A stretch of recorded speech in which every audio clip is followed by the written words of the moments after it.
Hello foodies, welcome to Shadruchulu. నేను మీ సిరి. ఈరోజు నేను మీకు సింపుల్గా ఈజీగా కాకరకాయ పులుసుని ఎలా తయారు చేసుకోవాలో చూపిస్తానండి. ఇది చాలా సింపుల్ అండి. అండ్ ఇది మీకు అసలు చేదే ఉండదు. చాలా చాలా టేస్టీగా ఉంటుంది. పైగా ఇది 2 రోజులు నిల్వ కూడా ఉంటుంది. మీరు ఎప్పుడైనా జర్నీస్ చేసేటప్పుడు ఇలా కాకరకాయ పులుసుని డెఫినెట్గా ట్రై చేయండి. మీరు కనుక నా ఛానల్ని ఫస్ట్ టైం చూసినట్లయితే ఛానల్ని సబ్స్క్రైబ్ చేసుకోండి, లైక్ చేయండి, షేర్ చేయండి. ఇప్పుడు మనం ప్రాసెస్లోకి వెళ్ళిపోదాం. ముందుగా కాకరకాయ ముక్కల్ని ఇలా కట్ చేసి పెట్టుకొని ఒక 10 నిమిషాలు నీళ్ళల్లో, ఉప్పు వేసిన నీళ్ళల్లో పెట్టేసి ఆ వాటర్ అంతా పిండేసి పక్కకు పెట్టేసుకోండి. మీరు రౌండ్ షేప్లో కూడా కాకరకాయ ముక్కల్ని కట్ చేసుకోవచ్చు. ఇప్పుడు మనం స్టవ్ పైన ఒక ప్యాన్ని పెట్టుకుందాం. ఇందులో ఒక 2 నుండి 3 టేబుల్ స్పూన్ల నూనెని యాడ్ చేద్దాం. నూనె కాస్త ఎక్కువే ఉంటుందండి, ఎందుకంటే పులుసులో నాన్ వెజెస్లో నూనె కాస్త ఎక్కువ వేస్తే కొంచెం టేస్టీగా ఉంటుంది. ఇప్పుడు నూనె బాగా వేడెక్కింది. ఇప్పుడు ఇందాక మనం కట్ చేసి పెట్టుకున్న కాకరకాయ ముక్కల్ని ఇందులో యాడ్ చేసుకుందాం. కాకరకాయ ముక్కలన్నీ బాగా గోల్డెన్ బ్రౌన్ వచ్చేంత వరకు బాగా ఫ్రై చేసుకోండి. ఇలా చేస్తే మీకు చాలా చాలా టేస్టీగా ఉంటుందండి. ఇది కాస్త టైం పడుతుందండి. ఒక 10 నుండి 15 నిమిషాల వరకు లో ఫ్లేమ్లోనే వీటిని మధ్య మధ్యలో కలుపుతూ ఇలా గోల్డెన్ బ్రౌన్ వచ్చేంత వరకు ఫ్రై చేసుకోండి. చూసారా? ఇలా వచ్చాక దీన్ని మనం ఒక బౌల్లోకి ట్రాన్స్ఫర్ చేసేసుకుందాం.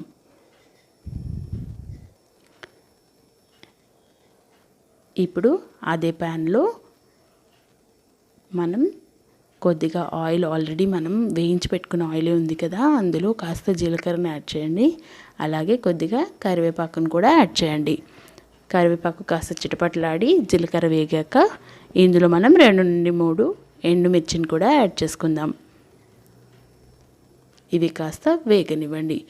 ఇప్పుడు ఇందులో కాస్త ఇంగువని యాడ్ చేయండి. పులుసుల్లో, పప్పుల్లో ఇంగు వేస్తే చాలా చాలా టేస్టీగా ఉంటుంది, ప్లస్ డైజెషన్ కూడా మంచిది. ఇప్పుడు మనం ఇందులో ఒక 3 మీడియం సైజ్ ఉల్లిపాయలు సన్నగా కట్ చేసి పెట్టుకునేవి యాడ్ చేసుకుందాం. ఈ ఉల్లిపాయలని గోల్డెన్ బ్రౌన్ వచ్చేంత వరకు ఫ్రై చేసుకోండి. మూత పెట్టి ఒక 5 నిమిషాలు పెట్టారనుకోండి, చూసారా, ఇలా గోల్డెన్ బ్రౌన్ ఫ్రై కలర్ త్వరగా వచ్చేస్తుంది. ఇప్పుడు ఇందులోకి కాస్త అల్లం వెల్లుల్లి పేస్ట్ని కూడా యాడ్ చేసుకోండి. అల్లం వెల్లుల్లి పేస్ట్ కాస్త వేగాక ఒక 1/2 టీ స్పూన్ పసుపుని యాడ్ చేయండి. ఇవి కాస్త వేగనివ్వండి. ఇప్పుడు ఇందులోకి మనం 2 టీ స్పూన్ల కారాన్ని యాడ్ చేసుకుందాం. అలాగే 1 టీ స్పూన్ ఉప్పుని కూడా యాడ్ చేసుకోండి. వీటన్నిటిని బాగా కలిసిపోయేలాగా కలుపుకొని ఒక 2 నిమిషాలు మగ్గనివ్వండి. ఇప్పుడు మనం ఇందులోకి ఇందాక మనం ఫ్రై చేసి పెట్టుకున్న కాకరకాయ ముక్కలు ఉన్నాయి కదా, అవి యాడ్ చేసుకోవాలి. వీటిని ఒకసారి కలిపేసుకోండి.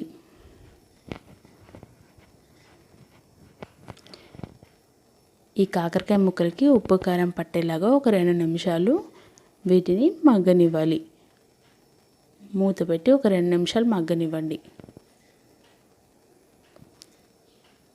చూసారా, కాస్త మగ్గాయి.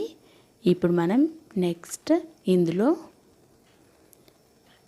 2 టీ స్పూన్ల కొబ్బరి పొడిని యాడ్ చేసుకుందాం. అలాగే 2 టీ స్పూన్ల నువ్వుల పొడిని, నువ్వులని వేయించుకొని వాటిని పొడి చేసుకోవాలి. అవి 2 టీ స్పూన్లు యాడ్ చేయండి. వీటన్నిటిని ఒకసారి కలిపేసేయండి. ఒక 2 నిమిషాలు వీటిని మగ్గనివ్వండి. ఇప్పుడు మనం ఇందులోకి చింతపండు గుజ్జుని యాడ్ చేసుకుందాం. చింతపండు మీ టేస్ట్కి అనుగుణంగా యాడ్ చేసుకోండి. ఒక 25 గ్రాముల చింతపండుని గుజ్జులాగా చేసి యాడ్ చేయండి. ఒకవేళ మీరు పులుపు ఎక్కువ తినే వాళ్ళైతే కాస్త ఎక్కువ యాడ్ చేసుకోండి. వీటన్నిటిని ఒకసారి కలిపేసి నూనె కాస్త పైకి తేలేంత వరకు ఒక 5 నిమిషాలు లో ఫ్లేమ్లో కుక్ చేసుకోండి. చూసారా, నూనె అంతా పైకి తేలుతుంది. ఇప్పుడు ఇందులోకి మనం 1 కప్పు వాటర్ని యాడ్ చేసుకుందాం. మీకు కన్సిస్టెన్సీ ఎలా కావాలి అంటే అలా వాటర్ని యాడ్ చేసుకొని మూత పెట్టి ఒక 10 నిమిషాలు కుక్ చేసుకోండి. చూసారా, నూనె అంతా పైకి తేలి పులుసు అంతా ఉడికిపోయింది. కాకరకాయ ముక్కలు ఆల్రెడీ ఫ్రై చేసి పెట్టుకున్నాం కాబట్టి చాలా త్వరగా ఉడికిపోతాయి. ఇప్పుడు ఇందులోకి మనం 1 టీ స్పూన్ జీలకర్ర పొడి, అలాగే 1 టీ స్పూన్ మెంతి పొడిని యాడ్ చేసుకుందాం. అలాగే 1/4 టీ స్పూన్ గరం మసాలాను కూడా యాడ్ చేసుకొని వీటన్నిటిని ఒకసారి కలిపేసేయండి.